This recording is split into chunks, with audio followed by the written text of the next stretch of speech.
So ito mga ka-idol, so nabili ko ito mga ka-idol nung Sabado. So kinabit natin dito sa blower, hindi siya gumana.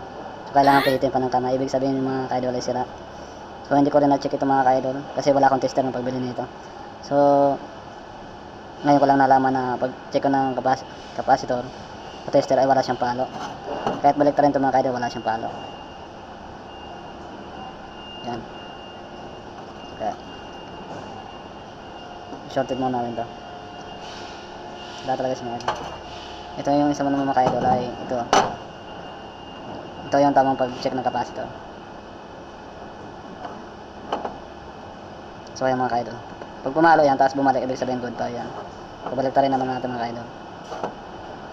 Pag pumalo din yan, tapos pag bumalik, ibig sabihin good yan mga ka-idol. So tama yan. So ayan po mga ka-idol, pag-check ng capacitor.